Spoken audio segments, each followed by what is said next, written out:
We have arrived at part 7 of the series. Some of you may have noticed the Executioner mini disappearing shortly after arriving on the channel.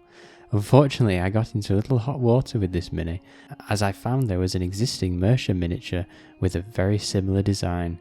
In hindsight, I followed a reference image I found too closely and should have made the finished mini more my own. Anyway, let's continue with our wood elf.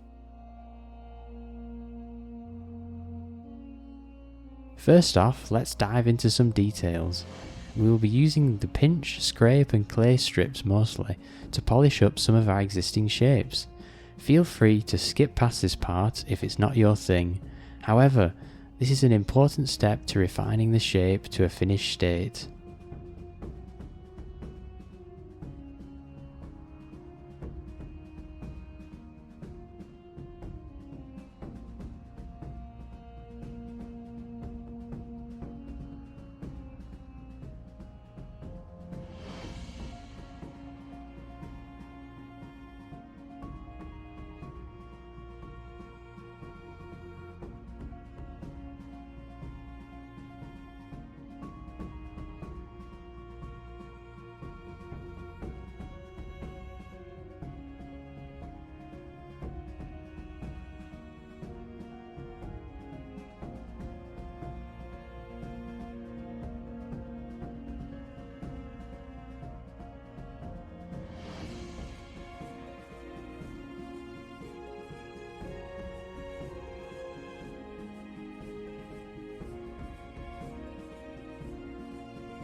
Using the mask brush, we can paint over the eyes and resize them quickly by hitting R.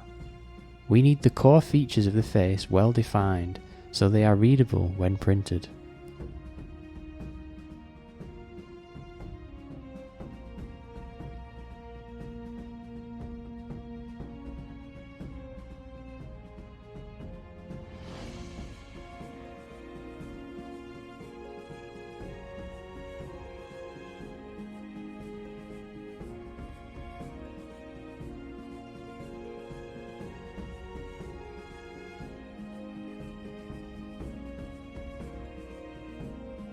I am using the crease brush occasionally here, which works just like Draw Sharp, except it also pinches in the geometry a little.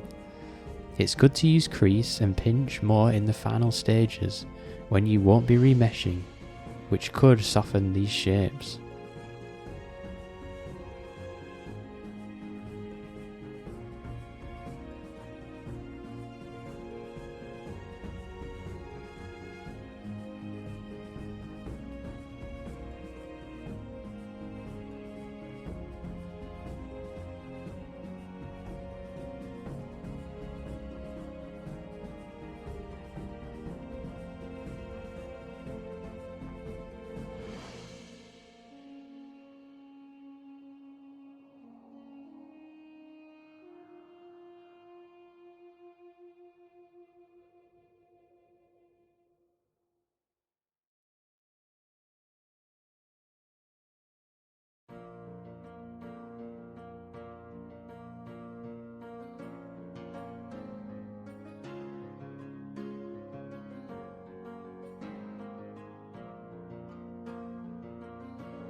Mask Slice to New Object lets us separate out this part of clothing into two. From here we can layer one over the other to create interest and depth, similar to the front.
Holding Control while using the crease brush sharpens and points out these sleeves nicely.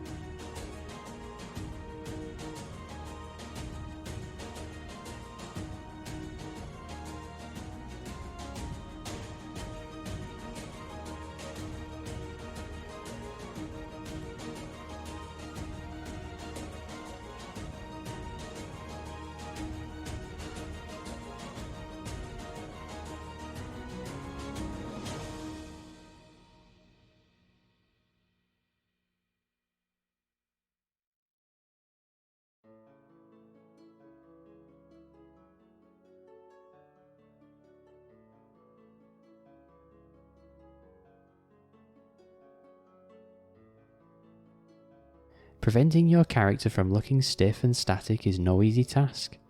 Thinking about and understanding the flow of a pose is important to giving your mini that dynamic feel. At this point, I have noticed that if I mirror the waistcloth along the x-axis, it will be flowing in a more appropriate direction for this pose. The same logic can be used for the hair.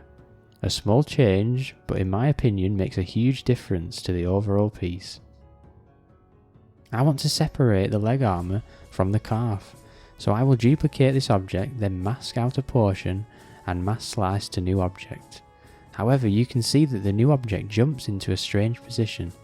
This is because we need to first unparent this object, as the created object is being positioned relative to this object's parent, which is not what we want.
We can increase the flow of the pose further by adjusting the clothes here too.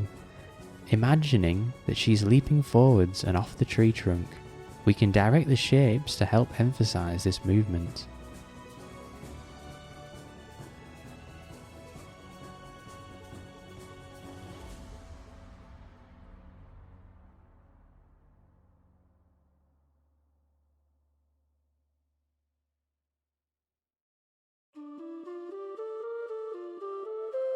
Control Shift and dragging a mask on the bow here, we can invert and smooth by holding Shift and painting over the hard edge of the mask. Then when we resize this area, it will scale in a smooth gradient.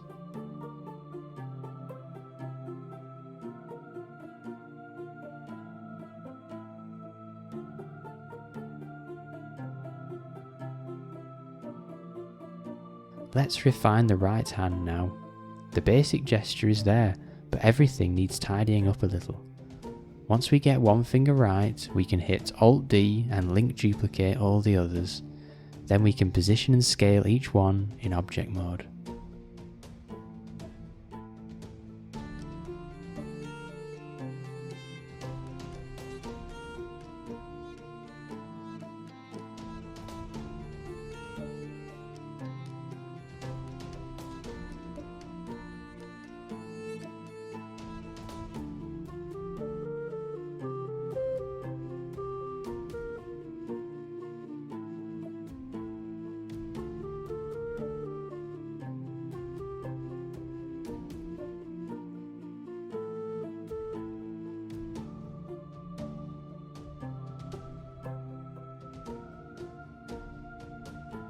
Control Shift and dragging out a mask for each portion of the finger, we can hover over the joint and center the pivot under the cursor to allow us to bend back the finger slightly.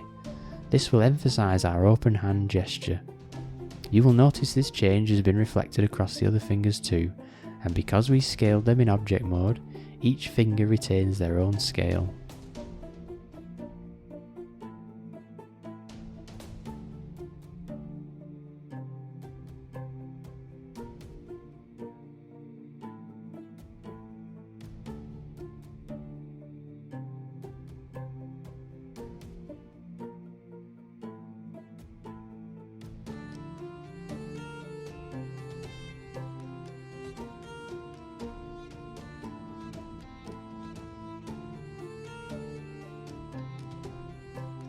We don't need to be super detailed here, but it's important to just get that basic gesture to create the impression from a distance.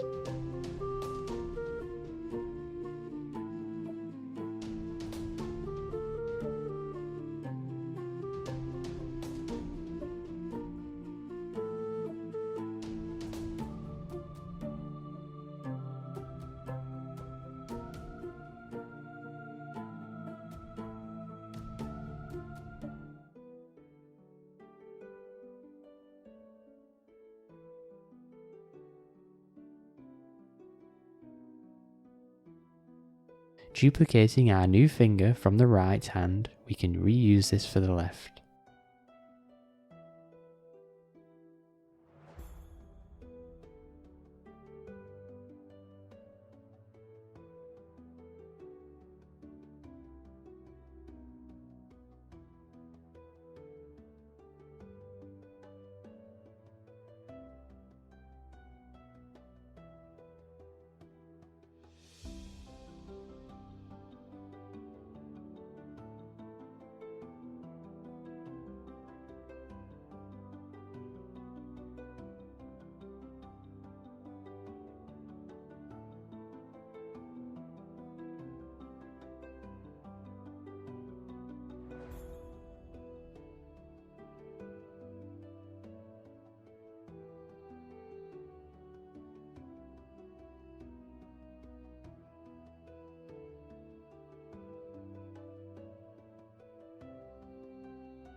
The quiver has been untouched since we put a basic cylinder in place right at the start.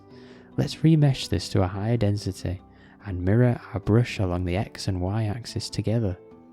You could also use radial symmetry here to sculpt around the cylinder like this.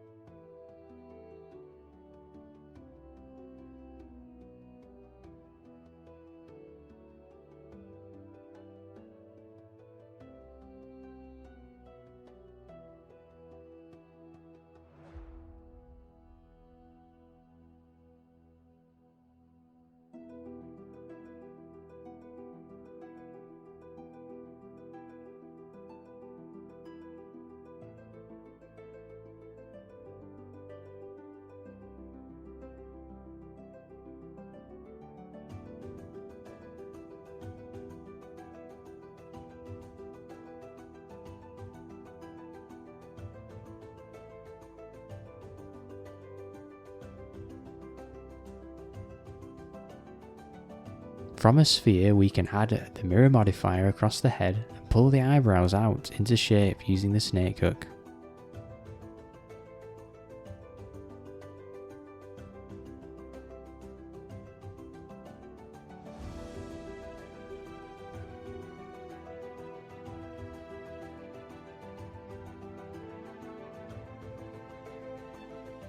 We can push the illusion of movement even further by refining the waistcloth.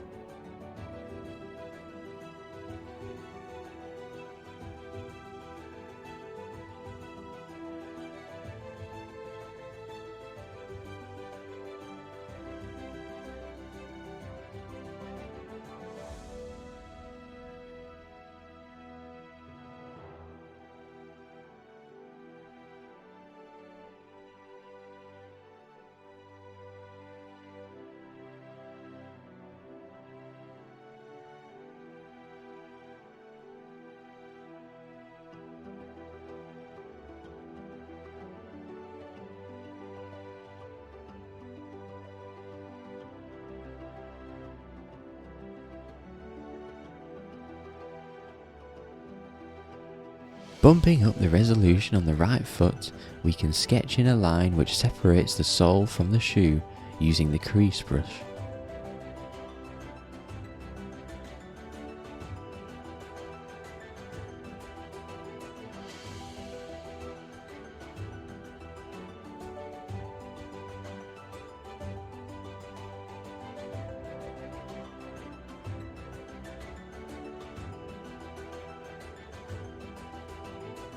There goes another part of this series. We are nearing the end of the sculpting process now and will soon begin to bind all of our shapes together and prepare this for our printer. Thanks to my supporters, and I look forward to seeing you all in part 8.